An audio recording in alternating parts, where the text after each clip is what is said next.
El pasado martes comenzaron en el antiguo casino de Ciudad Real el segundo ciclo de conferencias ferroviarias de la capital de la provincia.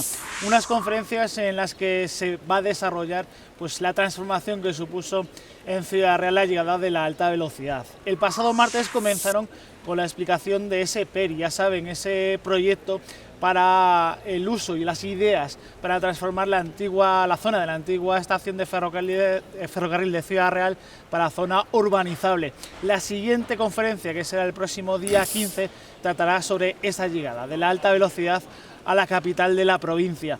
Y una de las personas, o la persona más importante en que la alta velocidad llegara a Ciudad Real capital, era el alcalde por ese entonces de Ciudad Real, Lorenzo Selas, que nos acompaña en esta ocasión en IMAX Televisión. Lorenzo, ¿cómo va la vida? ¿Cómo está? Bien, muy bien. Hoy aquí con un poquito fresquito y ya empezamos en noviembre, ya esto tiene pinta de que llega el invierno. ¿Cómo va la vida? ¿Va bien? Bien, bien, tranquilo, disfrutando de la familia. ¿De política no hablamos o sí? Bueno, yo lo que quiera, pero en este momento cuanto menos hable de política mejor. Oiga, nos retrotraemos 30 años. ¿Qué recuerda de esa época y del proyecto de alta velocidad española, como se denominó y como se llama ahora el AVE? Sí, bueno, pues fue una gestión muy complicada, muy difícil. A lo largo de estos años lo he dicho en alguna otra ocasión, ¿no? Fue una gestión complicada, tal y como estaba tomada la decisión por parte de Renfe y del gobierno, donde era un proyecto de alta velocidad. En principio no iba a ser el AVE, era otro tipo de proyecto el que estaba desarrollando Renfe por instrucciones del gobierno, y era con la idea de llevar un nuevo tren con motivo de la Expo 92 hacia Sevilla, con parada únicamente en Córdoba y en Sevilla. No contaba ni con la parada en Ciudad Real, pero tampoco con Puerto Llano, todavía menos, ¿no? Y hubo eso que gestionarlo, bueno, pues durante largo tiempo. Esa gestión en silencio, calladamente, me llevó prácticamente 2 años, hasta que en un mes de agosto ya el presidente de Renfe, Julián Valverde, después de esos 2 años de insistir sobre la conveniencia y del por qué entendía que tenía que parar en esta ciudad, pues dieron el visto bueno, que estaban dispuestos a aceptar las propuestas de firmar un convenio con el Ayuntamiento de Ciudad Real para que el tren pudiese parar en Ciudad Real. Por lo tanto, fue una gestión difícil, complicada, pero con un final feliz. Un final feliz que transformó la capital de la provincia, Lorenzo. Pues sí, transformó la capital de la provincia desde muchos aspectos. Ciudad Real, en aquella época, históricamente, estando en el centro, era una ciudad incomunicada. Hay que recordar que por carretera, para llegar a la autovía de Andalucía o para llegar a Madrid, había que ir en coche hasta Manzanares, o para ir a Madrid hasta Puerto Lápice, con las carreteras que entonces también había. Por lo tanto, estaba mal comunicada, y por tren fatal. Era el tren que había, eran trenes deficientes, se tardaba en llegar a Madrid 3 horas y media, y era muy complicado, y la gente usaba poco el tren, pues porque tardaba mucho tiempo, y entonces usaba el coche, con lo que eso también suponía de riesgo en carretera.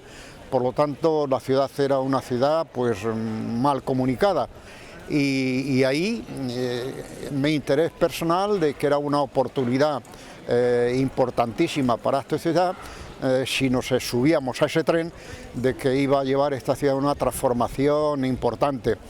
Y no solamente era la transformación desde el punto de vista para el viajero, y desde el punto de vista también de apoyo para la universidad, o desde el punto de vista comercial, industrial, sino también, y yo me lo planteaba, era en el tema del urbanismo de la ciudad, porque el convenio y la propuesta que nosotros le hacíamos a Renfe entonces era de que una vez que se construyese el proyecto de la nueva estación y que el tren pudiese parar, había que crear unas nuevas infraestructuras, con lo cual y por lo cual los terrenos de Renfe, con una superficie aproximadamente de unos 180 o 190.000 metros cuadrados, pues quedarían liberados, y de ahí estaba también mi proyecto de ampliación de la ciudad hacia el sur, porque la barrera del ferrocarril suponía una barrera de hierro, habían desaparecido cuando llegó el tren la parte de las murallas, pero se había creado otra barrera, que era la barrera de hierro,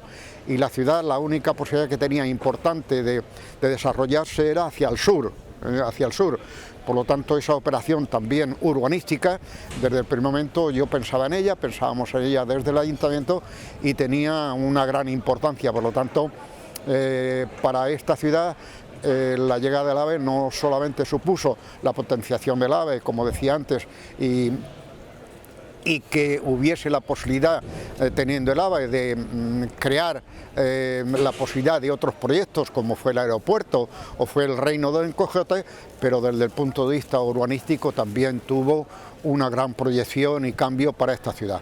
Lorenzo, ¿cómo convenció al director de Renfe para que pararan en Ciudad Real? Pues me costó 2 años, en soledad.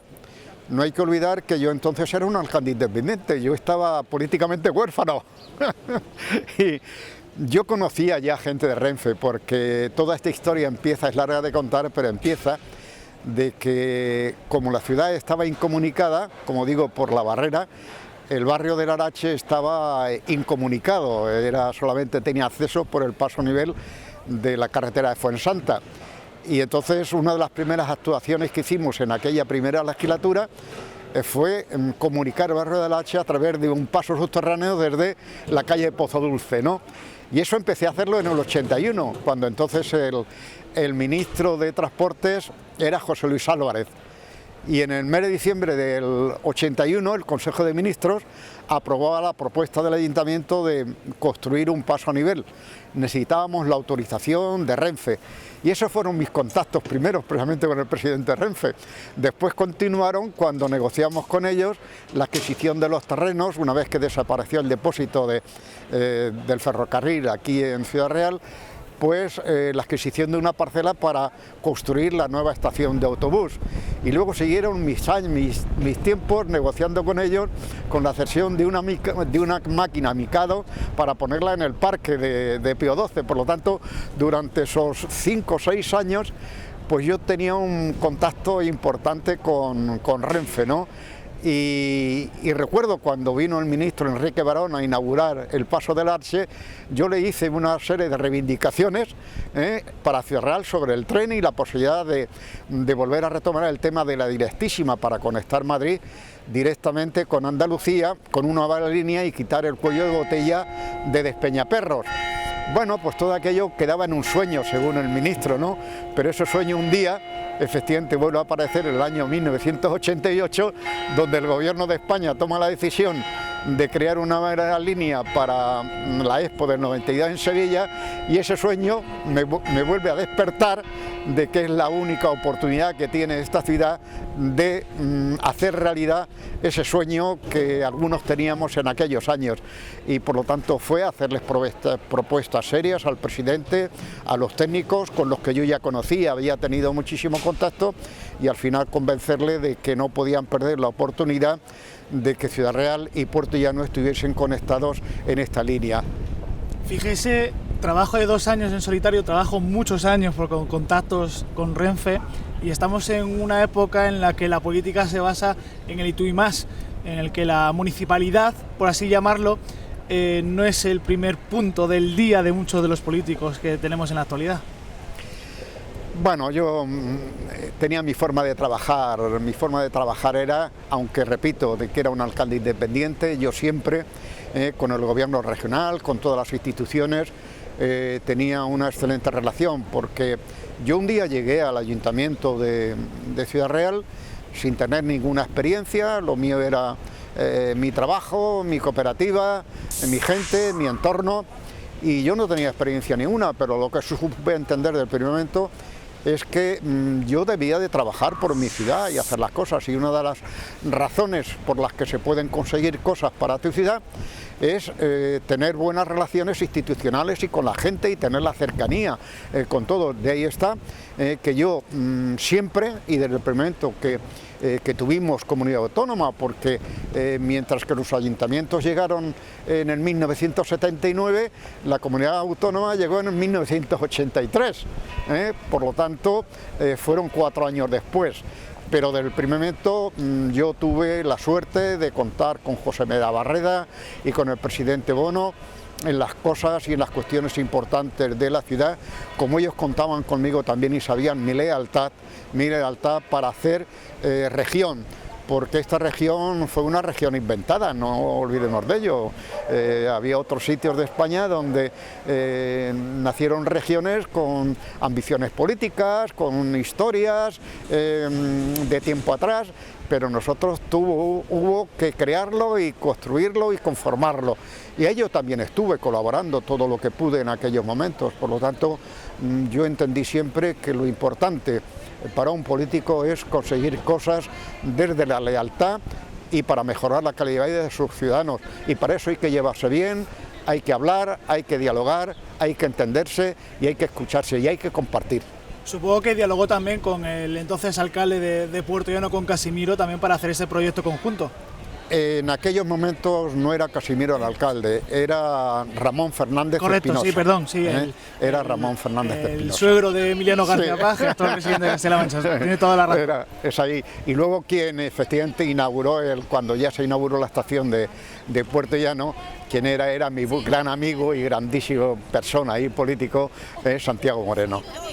¿Y cómo fue esa colaboración para que Puertollano tuviera también tren? ¿Hubo colaboración o partió también de Puertollano? Me haces una pregunta que yo hasta ahora mismo la he ocultado. Pues fíjese qué mejor sitio para decirlo. Han pasado 30 años y a lo mejor ya no sé si atreverme a contártelo. Yo no tuve en aquellos años ningún contacto con el alcalde de Puertollano. ¿En serio?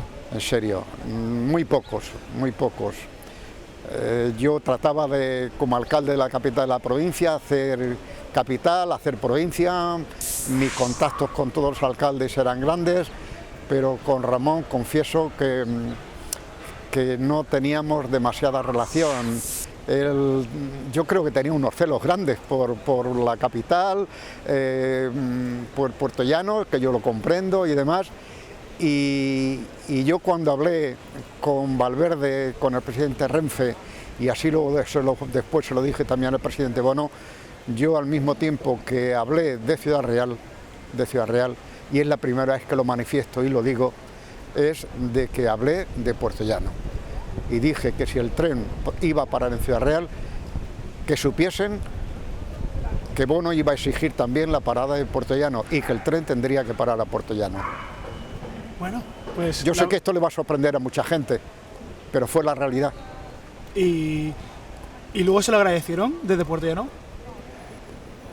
Yo no estoy en que me lo agradeciesen o no, pero sí diré que lo único que, pasado un tiempo, y reconoció mi gestión con el AVE también para Puertollano, fue el posterior alcalde que he nombrado, mi gran amigo Santiago Moreno, que sí que en una ocasión hizo unas manifestaciones públicas reconociéndolo, porque mientras que en Ciudad Real, por las curvas que tenía la entrada a la estación y la salida, el tren obligadamente no podía pasar por esas curvas y había que crear una nueva infraestructura, pues Puertollano sí que iba a pasar el tren, pero desde el puente de la Virgen de Gracia se iba a desviar hacia la zona de la Raya del Monte. Iba con otra línea, se respetaba la línea que había para Extremadura y con Ciudad Real, pero el tren se desviaba hacia la derecha, dirección de Extremadura. Iba a pasar y tampoco iba a parar. Y hasta que yo no hice esas gestiones del mes de agosto del año 1989, porque en Ciudad Real se iba a poner un bypass para que el tren pasase, ni el gobierno regional ni Puertollano tomaron conciencia de lo que realmente podía ocurrir, y a partir de ese momento es cuando se tomó conciencia de las gestiones que yo había hecho en Madrid con Renfe. Fíjese, han pasado 30 años, Renfe ha tenido el monopolio de esta alta velocidad española, y ahora en la actualidad llegan nuevas empresas de alta velocidad. Creo que es una empresa italiana en la que se van a instaurar en las próximas fechas. Sí. Ciudad Real y Puerto Llano no tienen parada de estos trenes prevista en estos momentos.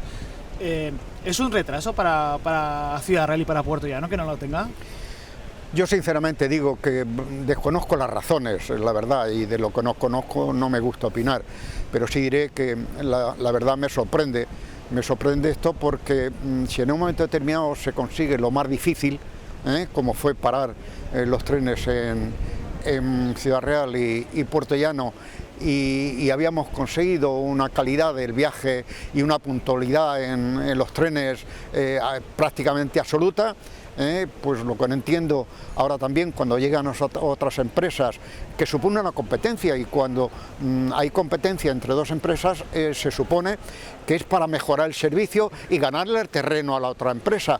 Pues lo que me sorprende es que efectivamente ocurran estas cosas. Desconozco las razones, por lo tanto no puedo opinar, pero sí diré que me sorprende que pasen estas cosas después de la experiencia de 30 años, que ya ha habido cuestiones y tiempo para aprender de lo que se debe y no se debe de hacer, o se puede o no se puede hacer, ¿no? Simplemente digo esto.